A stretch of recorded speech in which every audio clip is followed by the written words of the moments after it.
Durung. Ya wis. Ayo. Ayo. Ayo.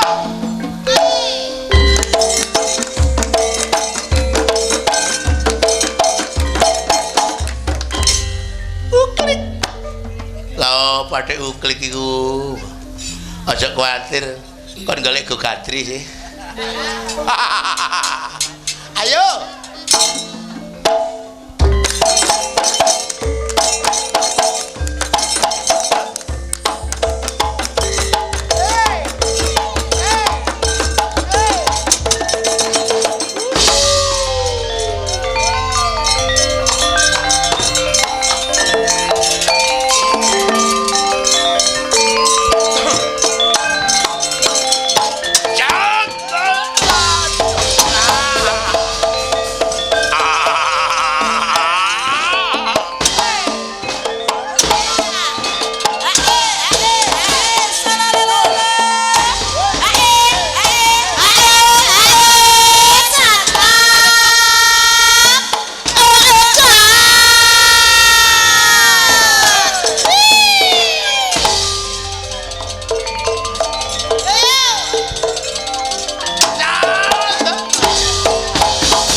Ya. Kurang durang jeneng kurang mesti dadakana gaman tapak yang tak sipatis kae Guntur mati tanpa pepoyan.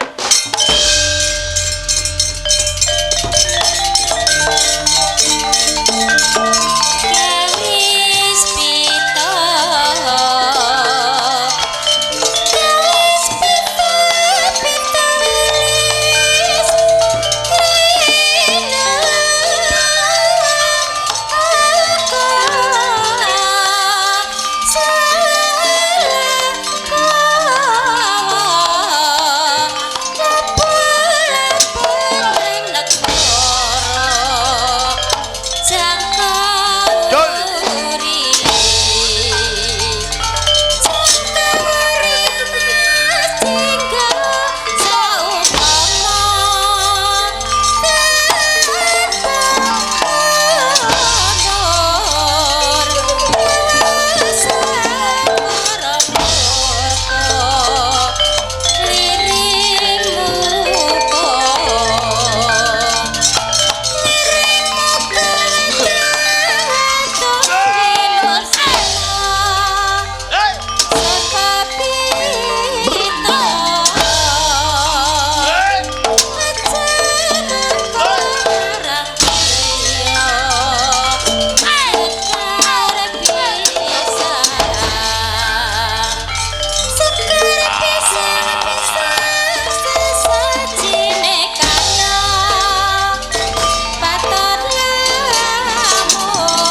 Bathara Penyarian. Tukang Mas, Kakang Bathara Indra.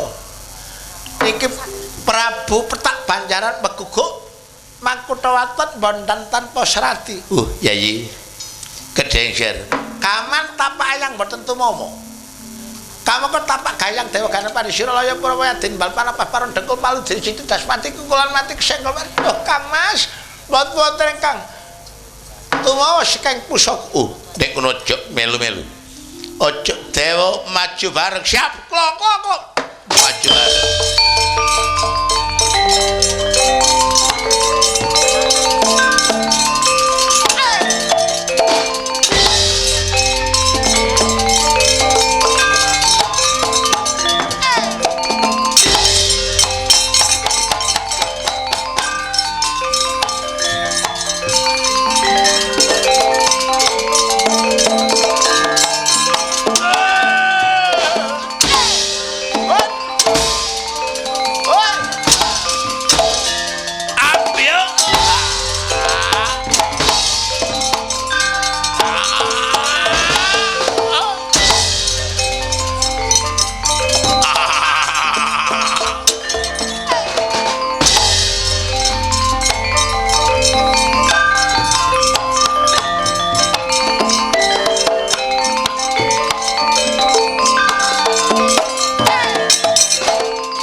Carita dewane geni Bathara Brahma. Ya Bathara Brahma. Ningali dateng Prabu Petak Banjaran ngamuk bedah Suralaya.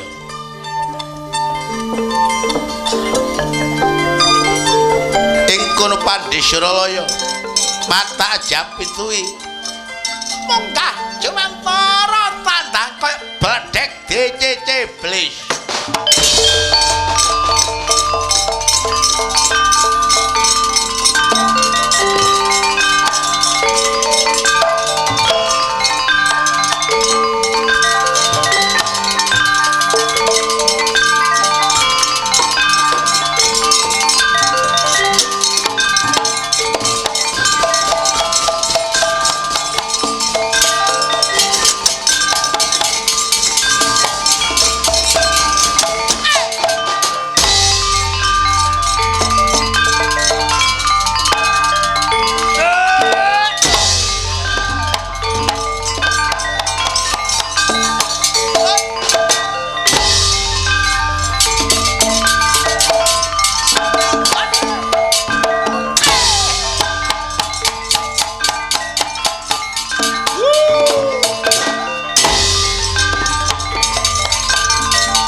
lagu 175 tembak tanting akad junjung kasyar yuda tanpa nono pengabaran geni kobar dadiawu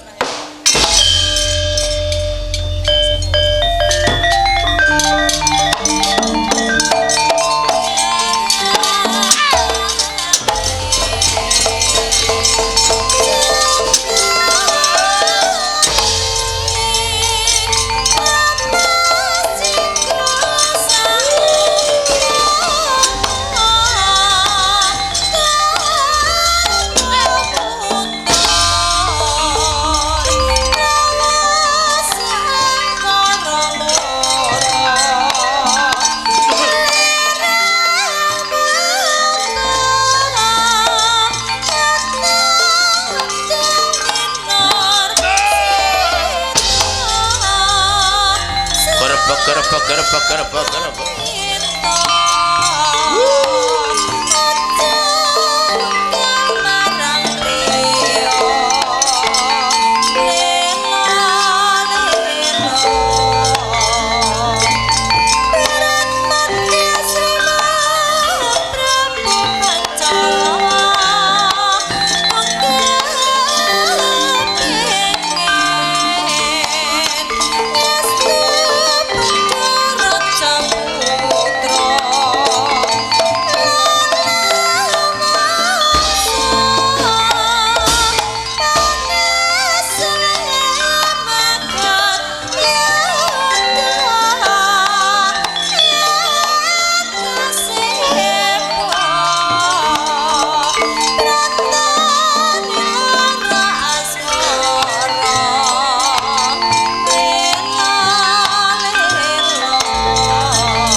Ulandara dewa padha ngetokno kadibian kabeh gaman apa sing akate gawe napek aku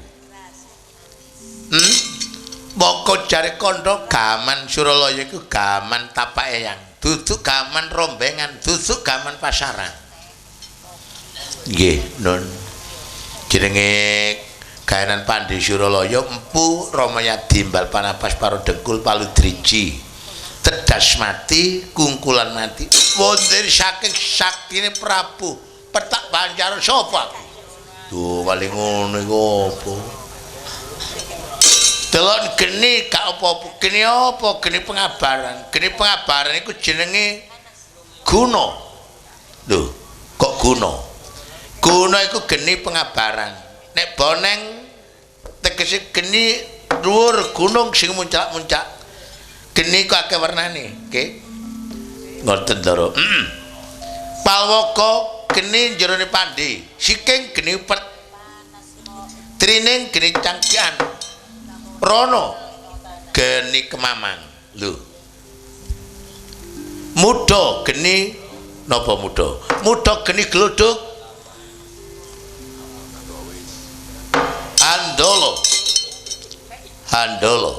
Andolo geni lampu utawa geni damar nek cara biyen. Wah, makane lampune mata-mata sore mang. Rego geni Andolo. Iya, Paman. Duh. Nggih, Ndara niki mosok pun ya. Nek pancen gak dilocok loro mati dadi intipe kawat Candra Dewa kok tutuk apa-apa ati apane. Waduh. Ndara mempeng arek.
beguguk makutha waton bondan tanpa serati. Gaman kalih semempan, pusaka kalih situmomo. Kabeh prajurit Jurandara kasiriyudan anggone tembak tanting angkat junjung. Karya aku Bathara Temburu iki. Aku tak rewangan adu jeprete kulit sing balung. Pikir karep. Dengkul gak kuat. Ya punten naga wis tuwa. Tapi ya apa mangkane akale. Tak tulake ae cek balik arek iki. Ana tulak tanggul teko wetan tak tulak kok bablas ngulon.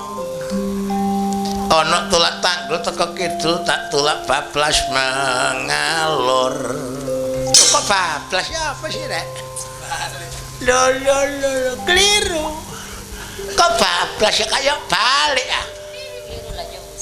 Ana tulak tanggul teko lor tak tulak ngidul kok nang Mojalegi. Lho, ya apa wis tak kepingin tak leboni brojol wetengmu kon.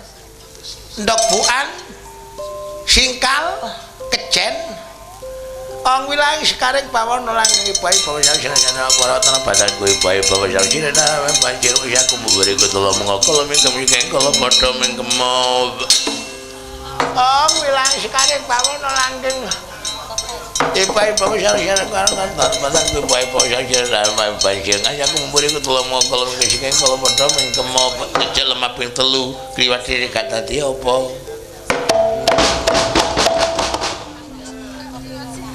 Ya gak keluar siji ku. Ya sak kaya-kaya gak dadi apa. Kaya dene wong macul. Wong macul nek petel ya le akeh. Jejak lemah kaping 3 kliwat titik gak dadi apa. Kopi susu. Gulane abang, aja kesusu wong arek trimo nyawang. Oh, nek kena ngene iki wis kalah kon. Wis. Wilayah sekaring bawana langgeng. Dakwah kantor ati aku mau melati jam mati jam tak mati suaraku. Baik bapak saya ora tahu badan bapak saya nak panjira aku. Memberiku tolong ngokol ini sing kala padha mingkemop. Kopi susu. Gulane pasir, aja kesusu wong arek isih mikir. Mikir apa? Kok ngono ae. Wilayah ngene gak sia-sia kon. Mbok, ayo nek ngene iki. Ayo. Wak Temburu rek. Wancene dagelane dewa. Ning nong kong. Weh, apa ban iki? Jula-juli. Waduh dewa kok ana jula-juli palas kuping iki. Tuh. Lah apa, Pak?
Sirka.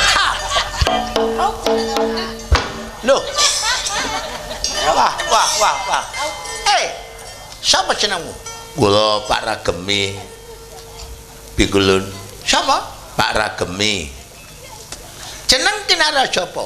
Nanggih raniku rakyat ga niku gelem mituhu. Dadi kula niku penduduk mituhu dateng peraturan mawon. Kula mboten nate bangkang niku.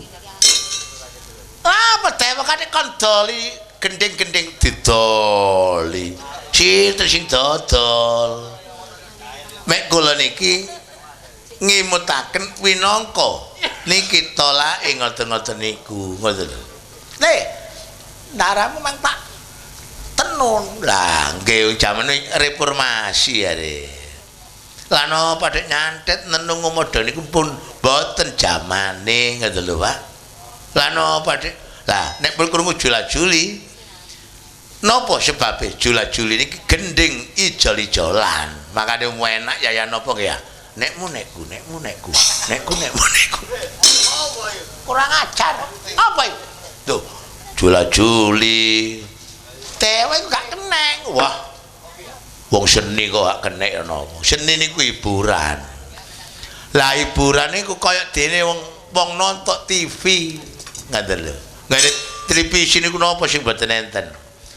Mung kari milih tinggal pilih mawon. Sing pundi napa seneng olahraga, napa seneng napa nika film honor napa kepingin pun ta sembarang pun anu Horor ya honor kaya lha iya dadi ngono. lah ya napa ngoten lho Pak. Le, gending apa iku? Jula-juli kok ah. Jula-juli. Biyane kono gending Bantaran Baru. Senengane ku arek kidul kono. Bantaran Baru. Iya. Kok gending aku ngrungokno gending dewek. Lho ngeten lho. Mangkane kabeh ning ngrungokaken gamelan, ngrungokaken gong niki kabeh niku enten artine. Wancene biyen niku sing ngarang golongane sunan-sunan niku, golongane wali-wali niku. Ngoten lho. Niki biyen mboten karangane golongane wali sunan. Tahun 65 mboten enten gong pun. Ngono dipendemi kabeh. Lah sarene sing ngarang niku golongane sunan, golongane wali. Sak wonten kewatane gunggung krupiuke niku nek diitung cara larase niku mek 5 sing padha niku. Kok mek 5? Makane sarone nek mboten 7 9, Kang 4 larase padha. Kang 4 larase padha. Ngoten lho. Larase gak padha, ngoten lho. Matane nek enten macan laras macane padha. Dadi laras niku artine padha, ngoten lho. Piro? Cara larase 1, 2, 3, 6, 5. Apa 1, 2, 3, 6, 5. Nggih mek niku masih sak buacek ngenten iki. Kok 1, 2, 3, 6, 5 lho masih ngomong balak-balik men iso kliru ancene niku are. 1 kali 2 pinten 3. 3 kali 3 pinten 6. 6 kali 6 pinten 12. 12 kali 5 pinten 17. Lho, mangkane salat 5 waktu niku nggih 17 rakaat. Ngoten lho. Lho. Lah tunggale gong wedhe niku gong gur. Gong niku singkatan napa? GONG. G Gusti, O ora, N-ate Kokoro. Lho. Gusti niku sifat Rahman, sifat Rahim. Dadi nek anjen temen oleh njaluk nggih. Lah sampe njaluk ngono. Sinten perlu nuruti? Gak cocok. Mbok nyambut gawe.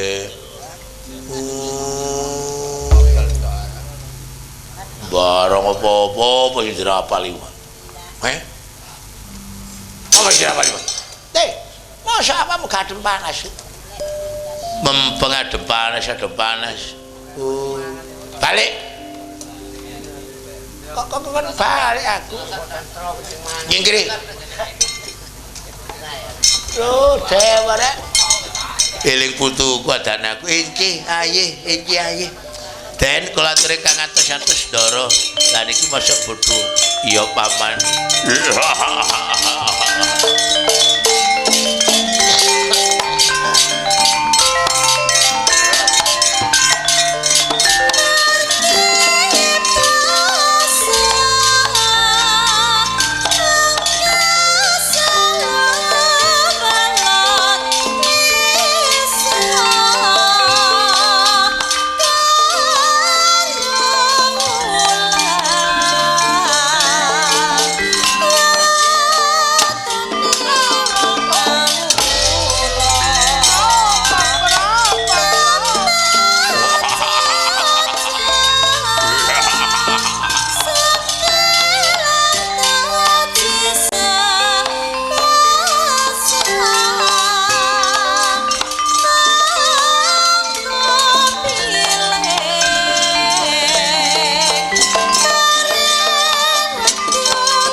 Baratayuda manon peteng ketingal samya ambel awur saliraning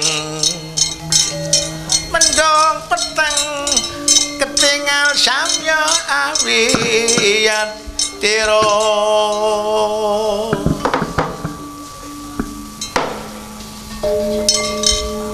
wilayah awi kena mesti mau sidam Kakang Bathara Narada. Yayi. Wonten lapan kang nyelwet digawat kaliyan angker bener. Popro biang seprok mati kopong legiah mansre bente satempe.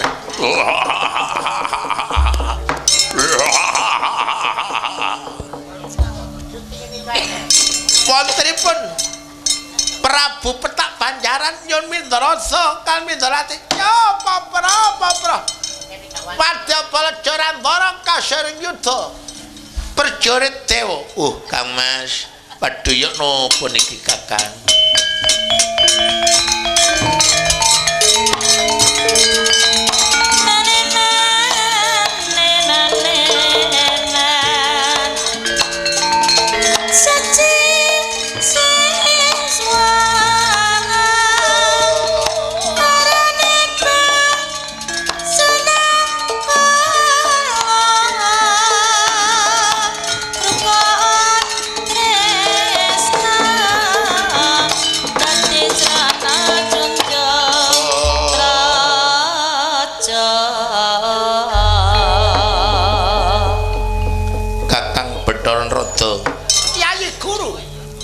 Mas yen ngaten panjenengan kula aturi mandhap dhateng Ayu Mercapada pados minta Suraya.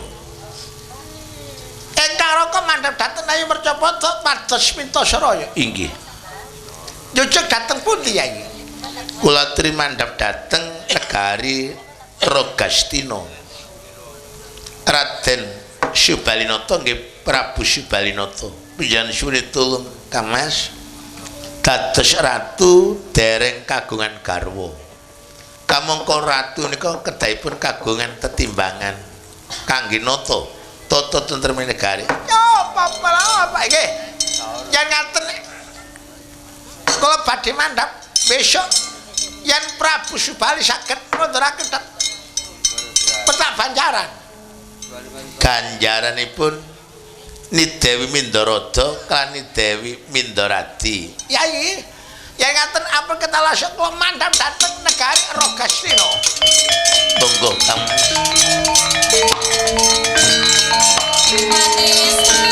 Panjenengan aturi ngrubaken gendera keparang. Gendera dirubul Syautara leren peperangan kulon golek Mitasraya.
Kondot nyarita Bathara Narada juru basa Suralaya dipun utus mandhap dhateng negari Rogastina. Ing ngriku Narada kancik praja Rogastina manggi dhateng Prabu Subalinata.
Nanging sang Betari Riya tinujaraken tutup samya garwa padhang titi terus sing ati tanyang jaya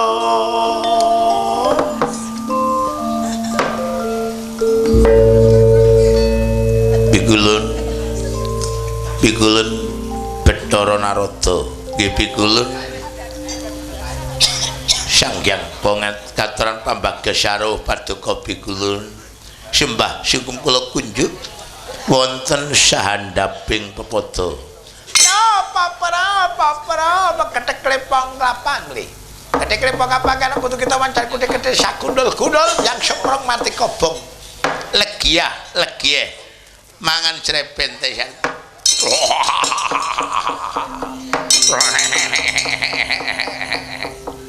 Subali kita kasih kan ulun dewang nggih wonten pangandikan ya iki ngene Subali ulun diutus marang Yayi Pramesti Bathara Guru mudhun nanggone negara Rogastina mung saperlu nyuwun senjata pitulan marang Prabu Subali wonten menapa Suralaya Suralaya ketembeng musuh saka negara yaiku Prajantaka ingkang dijuluk Sang Prabu Petak Banjaran ya getah panjan ya apa ngayon marang Dewi Mindharata kelawan Dewi Mindharati ya jeneng kita bisa ngundurno Prabu Petak Banjaran ya apa sekene jiwuntreng bakal dihadiahi ya diganjar widodari rong perkara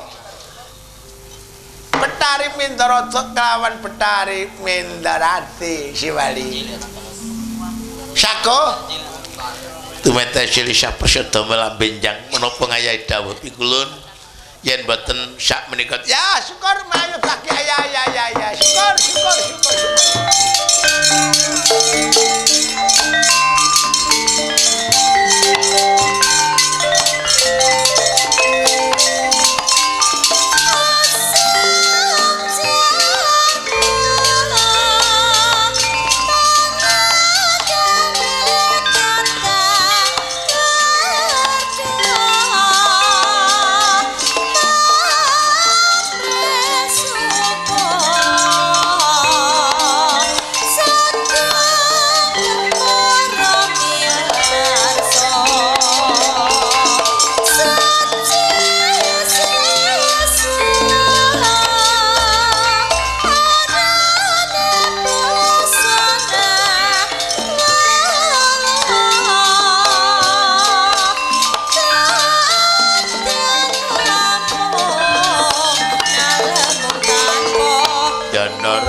Subali wonten pengendikan kang dawuh pigulun ya aja nganti tembang kelayatan ya Kakang kula Sugriwa nderek Kang Mas kula tumut minggat dateng Suralaya ngedali dateng Sayembara melu Yayi Sugriwa inggih Kakang des pundi ya gak dadi apa weruh perkara iku kok waduhi melok aja oleh telu mana sapa kanggo ganjar besok iki Mekaten.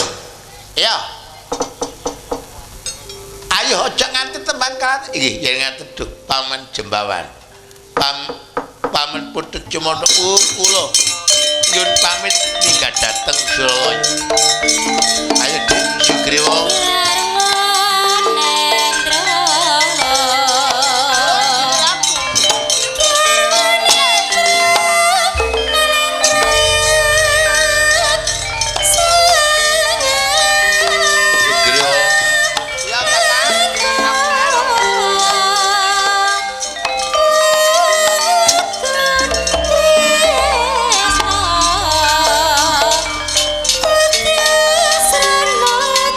Jangan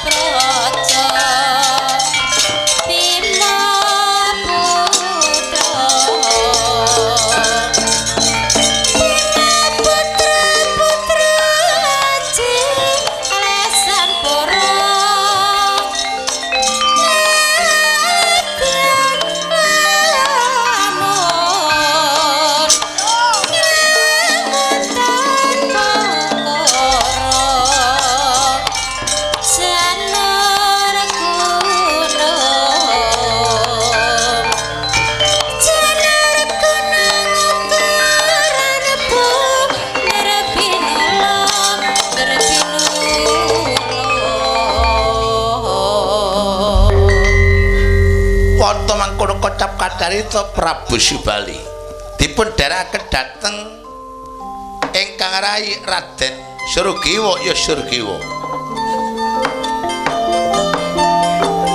Kono sakonjotan kancing perpat kepanasan Subali pinanggih dateng Prabu Petak Banjaran.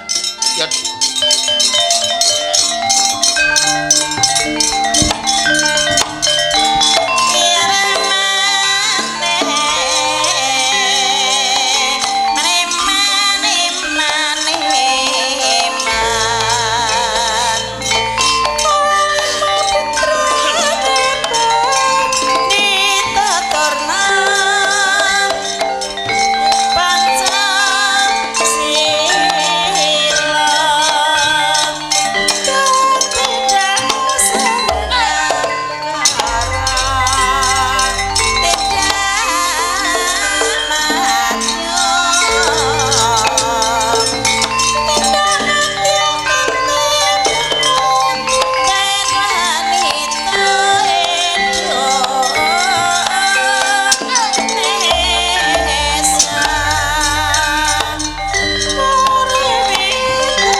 Ong titiang kala ludra Mas Padik Raja Dewaku. Dewa kentekan jago.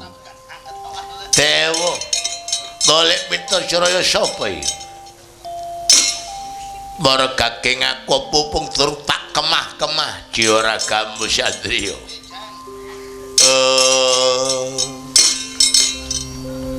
Iya. Yen dak sumuruk marang aku nata negara Ragastina Prabu Subalinata. Ya Raden Subali ya Resi Garsa. Subali. Sing mburi. Ya aku adine Kakang Subali. Sugriwa ya Surgiwa. Getoni marang Saimbara. Kakang aku ae sing merjaya marang Prabu Petak Banjaran. Bosok bodhoe.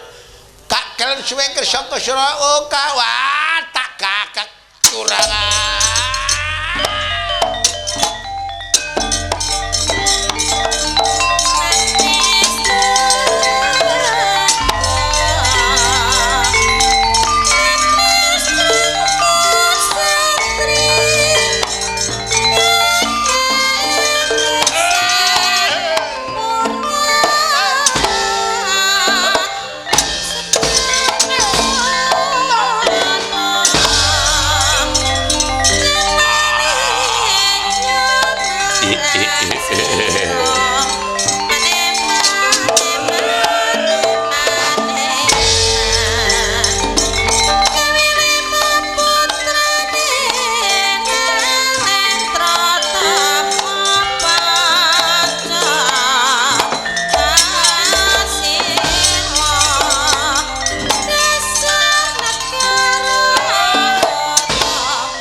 Yayi Kakang ya apa wong apa tak jotos gak obah menter tak dukang ning serai patane ora Yayi Kakang aku kalah meneh-meneh oleh ganjaran situ eding ya Dika situ aku situ mosok Kakang loro ya wis muga-muga nek aku gak apa-apa nek menang ya muga-muga menang Kang iya Prabu Petak Banjar ojo ngridut marang adikku Sugriwa ki lho Subali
Ujare kondo Subali ku aja apa sing gak duwe kanuragan dipun rantaka blabak pangantolan bajing kiring nganti tutup lan wadahe diarani aji gineng lho kaya kualahan mungsuh Prabu Petak Banjaran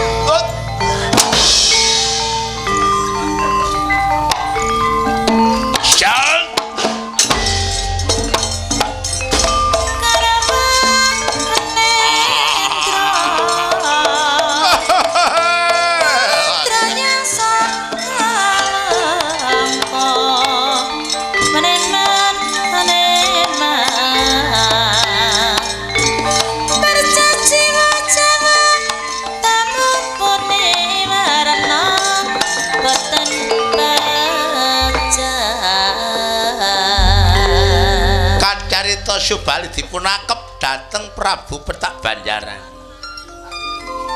Prabu Petak Banjaran mata aji petak galap ngampar. Layak makane dijeneng Petak Banjaran dipetak karo Bathara Kala nalika semana. Prabu Petak Banjaran kasalin tlutuhe kayu kastuba. Dianjingi yaiku sukumane ngamek golongane Jokoso kacarita dipetak karo Bathara Guru dadi Petak Banjaran maka dari Petak Banjaran asal saka tembung dipetak getah asal Banjaran asal saka tembung tlutu di paringi sukuma Banjar Kala sukumane Banjar Kala sing dianjing kacarita Subali lawan Sugriwa dipun petak kabuntang dhateng keputren negara Ragastina Kapidara Subali lan Sugriwa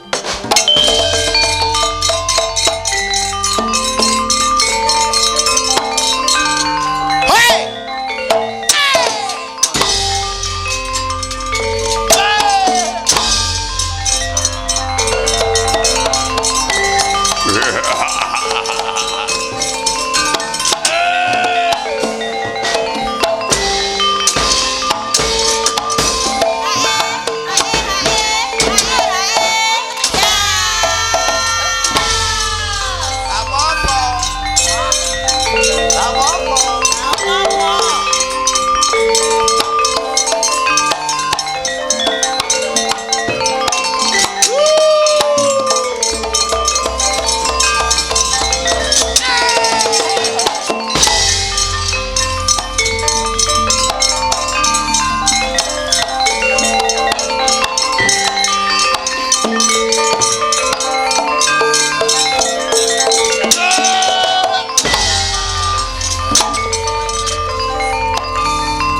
Kapidara Subali kawan Sugriwa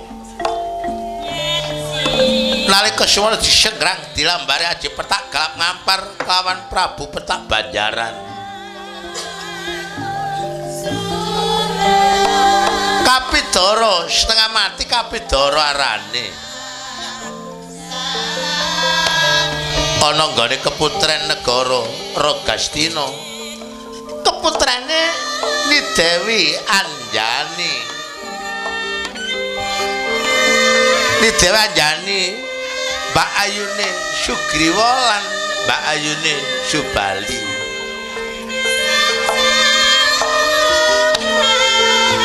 Mangkono dereng mau dasmaran indriya dereng atata kawijine lesan ngertos Ni Dewi Anjani dhateng Sugriwa lan Subali ingkang Kapidara tambah nyedak radi nyelak kawontenanipun kasumaning ayune Dewi Anjani